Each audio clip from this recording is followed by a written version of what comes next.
here to bring a new type of news show.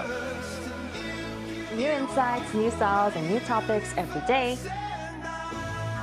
We are News Generation. Bring news just for you. It's Wednesday, September 25th here in Seoul. I'm Song Yujin, and you're watching News Generation. Today, we're joined by Choi Ji-hee. Good morning. Long time no see. Welcome here. back. And Cheska Dainha. Happy Wednesday, everyone. Happy Wednesday. Now, both are here to speak on behalf of those in their 20s and 30s. Now, as usual, we're going to start with our news feed, which covers different hashtags and news items trending online.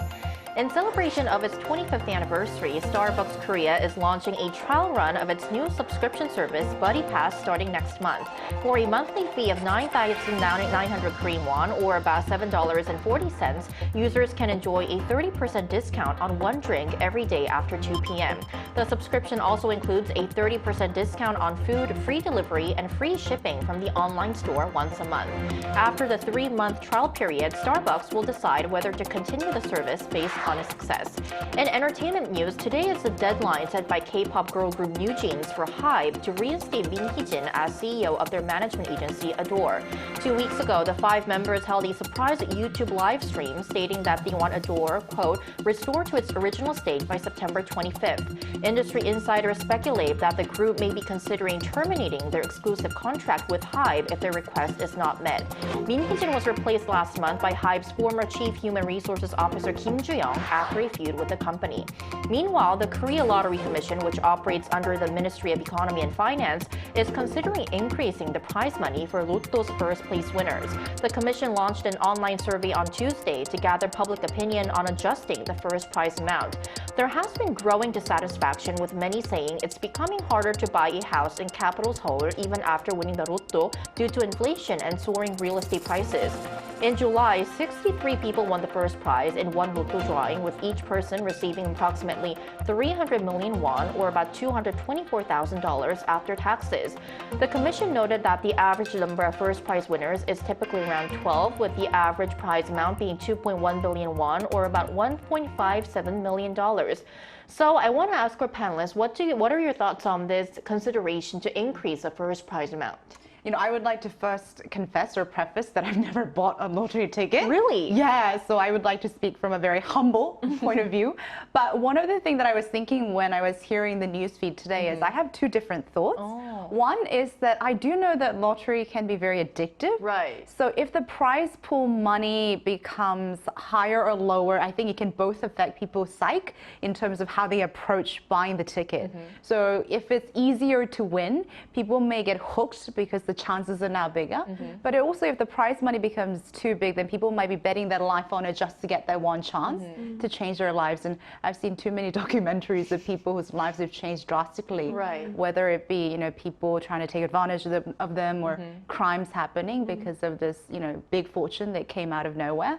So I don't know which option would be better, to be honest. I would like to hear other people's opinion. Yeah. Then let's now hear from a person who has actually bought a Lotto or lottery ticket and actually won, even though it's a small amount of prize money. The winner herself. 5,000 won. That is. Well, I've bought lottery tickets before, but less than 10 times, I think. And twice I've won that 5,000 won. Oh, lucky. Yeah, I was pretty lucky, so I won 10,000 won.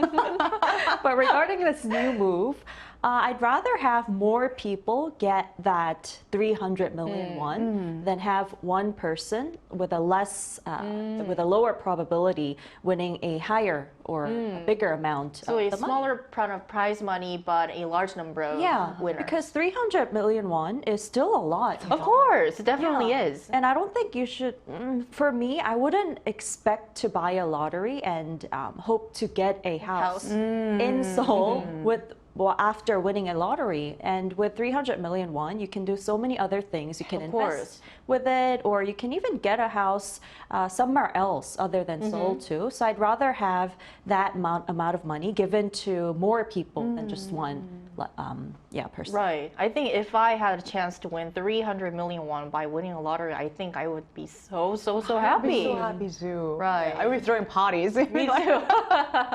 Right. So meanwhile, the Lottery Commission will collect survey responses until October 25th and will make a final decision. And that was our news feed for this Wednesday. So we're now going to move on to our main discussion of the day. If you're a book lover or someone who enjoys handwriting, today's topic is for you. Take a look at the screen to find out more. Have you ever jotted down your favorite lines from a book or an intriguing article? Transcribing, or the act of writing words by hand, has become a popular hobby among the younger generation here in Korea. But why? Right, so as mentioned in the VCR, it seems like this analog hobby is making a comeback. Now, even though we are currently living in an age of cutting-edge smart technology, more and more young people are finding joy in a traditional hobby, transcription. So I want to start off by asking Chi, how popular has transcribing become in Korea these days? Well, it's a pretty old traditional hobby, but the trend of handwriting books designed for people to copy by hand has made a huge comeback, especially among younger generations. And over 100 different handwriting books were released in the first half of this year as the trend gained popularity through word of mouth. And one standout is the handwriting notebook, which combines vocabulary building with handwriting practice.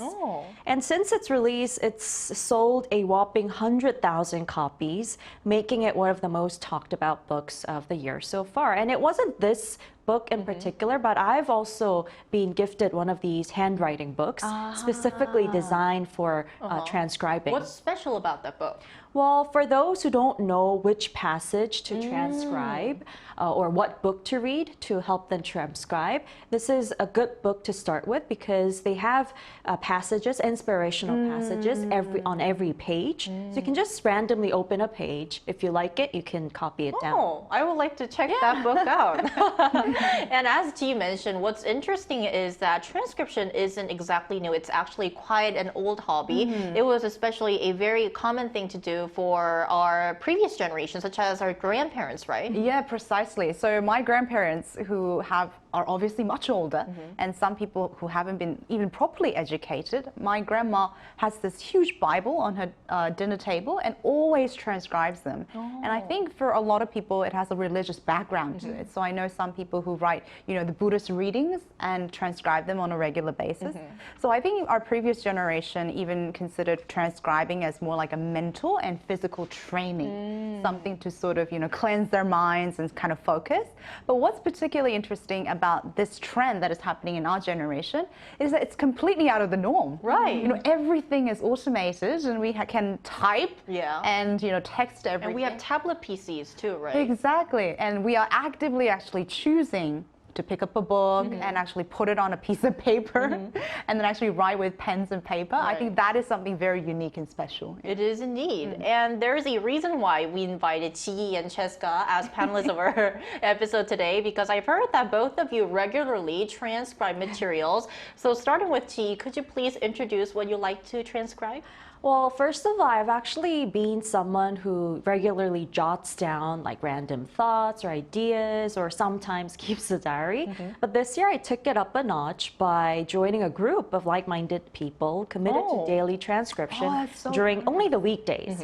So the goal was to boost productivity. You're seeing some photos of the pages of my transcription notebook. By the way, I love your handwriting. It's so neat. Yeah, and we try to stay inspired by transcribing every day. So what I do is each day I select passages from books that I truly resonate with and those that reflect my personal beliefs or spark new ideas. And after copying them down, if you see the photos, I have the passage on the top and I dive deeper, adding my own reflections beneath and insights as well. Then every Sunday, our group meets online to share what we've transcribed, chat about the books that we're reading, and set achievable goals even for the coming week, which is a good way to stay accountable and inspired. Oh, that's lovely. I kind of feel like you want to join this group.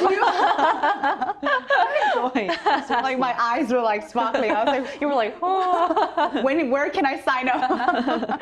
Right, so we've taken a look at what Chihi transcribes. Now, what about you, Cheska? I mean, first of all, I do really admire the writing club. But for anyone who is trying to start, I think this is a wonderful way to start because sometimes you have this mindset of doing something, but you can't always keep up. So I think having a group of people who are like-minded is great. For me, I also have a group, but it's a book club. So we read together.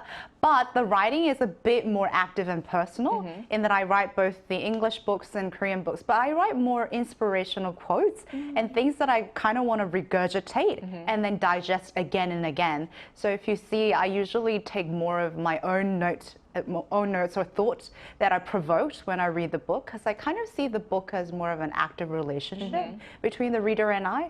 So I kind of try to, trigger something inside of me, find answers to the questions that I've always been seeking. So in that way, transcribing sort of helps me to get it out and become a physical outlet and mental outlet for the things that I'm going through. Yeah. Wow, I really want to start transcribing after looking at your amazing We're pretty work. good representatives. Yeah, very motivational and inspirational. Now, expanding our discussion, we also asked our viewers if they've tried transcription, and if so, how they found the experience. And here's what 3 of them had to say. SunnyJ99 says, yes, I do transcription whenever I find out impressive sentences while reading a book. This helps me understand and think more about the context and enhance my literacy. Also, while transcribing, I can learn more words and phrases. XOXODNSOO says, I did transcription before, but not now, as I realized that I focused more on the transcription itself rather than the book, the sentences, or the context, which actually matters. So I decided to transcribe again once I improved my concentration through other methods. SunnySun722 says, I have my own transcription notebook so that I can write down some sentences from the book, poem, or literature. It's quite time-consuming as it's a lengthy process, but it releases my stress and improves my concentration. So all 3 of our viewers who left the comment, they have tried transcription before, which leads to my next question. I want to ask our panelists, what do you think has fueled the passion towards transcription among our generation? For example, what could be some benefits? Well, I think there's growing belief that handwriting transcription is a great solution for the younger generation who often struggle with literacy and focus. We've talked about how their attention span is going lower and lower. Right. In fact, the literacy skills of the MZers seem to resurface as a point of concern from time to time. According to this one survey or study by the Ministry of Education, 3.3% of the adult population, which is about 1.46 million people, are considered illiterate, finding even basic reading and writing difficult. So this means they require education at the level of a first or second grader. And as declining literacy rates become a bigger social issue, many younger generation, the MZers, are starting to take an interest in activities that address the problem, which of course is handwriting transcription. And it doesn't only improve writing skills, but it also expands vocabulary, like the book that we introduced earlier, ones that have the passages and new vocabularies as well. I think it's also because when you actually write down something with your hand, I think this is based on my experience, I think that I get to understand it and kind of memorize it better when compared to typing or other methods. So I think it can definitely help improve literacy and vocabulary for those who are struggling with these problems. And I think language is also a habit. So when you use these words more often, it actually improves. It does become on your own and you start speaking or acting in that mannerism, which I think is an added benefit to probably transcribing. Right. And are there any other benefits of transcribing you'd like to add, Jessica? There's so many, but I think it's quite interesting because, we live in an age where everything is so advanced and everything's AI and automated, digital. and you don't even need to write your own paper anymore. But at a time where people are actually going to the stores and picking out their notebooks and buying books, I think is something very, very unique and important. But much like Jihi and I think joining these like clubs or book clubs is becoming sort of a new hype and like a new cool thing for our generation to do in terms of like a self-care routine. And one other thing is, I think, ironically, the social media is actually adding to this popularity as well, because we see YouTubers or even celebrities who share their favorite books and the sale goes up, or who talk about their morning daily routine of transcribing or like what they do to keep themselves up to date. And I think we actually are very up to date in terms of information. So we try to follow or mimic what's become popular. Right. Now we're talking about the new trend of transcribing, especially that's gaining traction among our generation. Now to learn more about this trend, we're now going to invite a professor to our talks after a short break.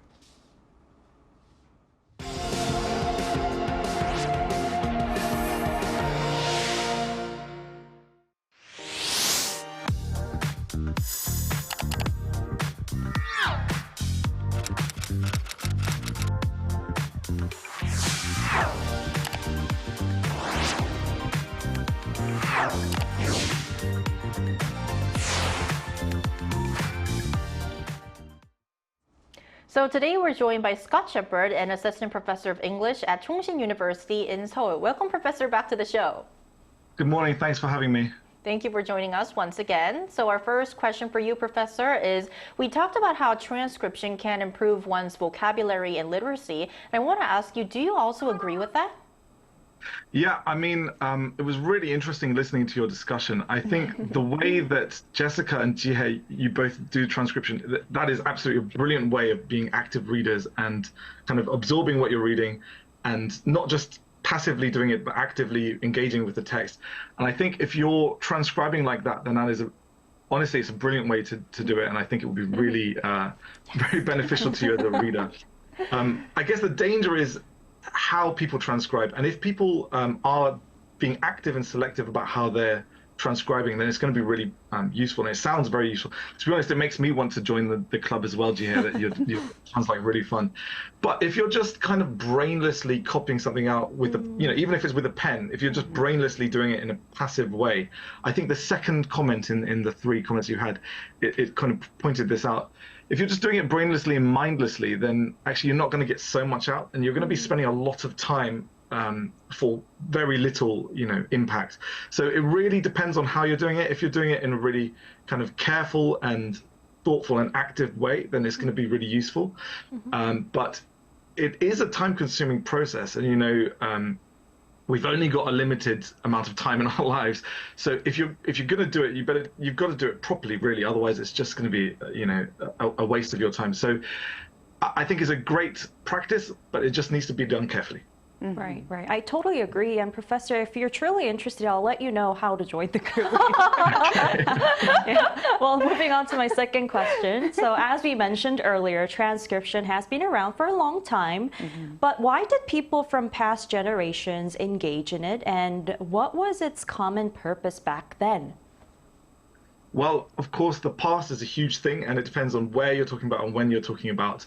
I don't really know much about Korean context, but in terms of sort of European history, the primary purpose of transcription was utilitarian, is that, there was no other way to copy a text apart from get a pen and get some, or a quill or something, and get some parchment and just write it out. So my first image when I think of historical transcription is a sort of a monk sitting in a scriptorium, copying out a beautiful Bible in medieval Europe. So that's kind of the primary reason, is because there's no other way other than this arduous and long task to create more copies of the text. But there was an interesting activity in early modern England where people would actually have a commonplace book, they called it, where they would actually do a very similar thing to what you were talking about. They would find quotations and bits of texts or sermons or even Shakespeare plays that they found interesting, and they would copy them out into the book. It's kind of as a way of learning them and memorizing them. So it's actually very similar to what we're talking about now. So in terms of sort of long transcription writing big books, that's just because they had to, up until the movable print, the movable press, and then also in the 1930s there's the photocopier, which has made it really unnecessary for all the boring stuff. So now it's just for this kind of active learning, if we want to use it like that, it's really useful, but we don't need to do it for all the boring mechanical processes. And Professor, thank you for your lovely comments about transcription activity. That will also inspire us to keep the activity. Our last question is, why do you think this trend of transcribing has, started in the new generation? And do you see your students doing it also? Well, if my students are doing it on a kind of a wider basis, I haven't seen that. Of course, they take notes, and a lot of people use, tablets, and they'll write on their tablets in class, just taking notes and stuff. But I don't know about in their private lives. I've not asked them about that. But in terms of why they're doing it, I think there's something really valuable about learning how to use a pen, and because you don't need to so much in your daily life in terms of interacting. I hardly ever use a pen apart from taking notes. Like I was taking some notes before this, but in general, most of my time I spend typing on a computer. I'm sure you guys do too. So it's useful to practice that old skill. Also, it is really relaxing. And a few years ago, my wife and I got really into painting by numbers. At the end of the day, we were just kind of painting, and it was a really way to like just after a long stressful day, you just let it all out. And I think transcription, it has that kind of element to it. The danger is for some students, if they see it as a kind of magic silver bullet, which if they do this, they'll pass all their exams. That's not going to be true. You know, it needs to be done in an active and thoughtful way. If you want to do it to relax, that's great, and it is relaxing. But if you want to do it to really develop, you've got to be doing it in a more active way, which is what we've heard about today. Some very great advice from you, Professor. Thank you so much for your time today. It's always lovely to have you on our show. It's always a pleasure to be here. Thank you very much. Thank you. Right, so after watching our episode today, I'm sure that a lot of our viewers, including myself, want to try out transcription. It seems to be a really meaningful activity. So ending off, could you give one tip or advice for beginners? Well, choose a book, just like I said earlier, with pages, single pages, with passages which you can jot down every day. Don't do it mindlessly. And in the end, it can become really meditational and help you to broaden your thoughts and lower your stress level as well. And what's your word of advice, Jessica? I mean, I think it would be very good if you can do it more actively, as Jihi and the professor and I mentioned. But I would also like to say, how about if you just do it mindlessly and for fun? Because I sometimes use these little stickers and like change different color pens, highlight, so it becomes more of a relaxing and fun activity because it can be really hard to just get into something that you've never tried before. So take it easy, do short books like The Little Prince, and then maybe just start from there. And then maybe you'll get to enjoy transcribing even more, just like our panelists. And join a group. Join a group. All right, that's all from us today, but Newsden will be back tomorrow at 9:30 a.m. Korea time. Special thanks today to Tiffany. Thank you. Thank you. And Cheska Nainhong. It was really fun, thank you. Thank you. And thank you everyone for watching, and we'll see you tomorrow. We are News Generation.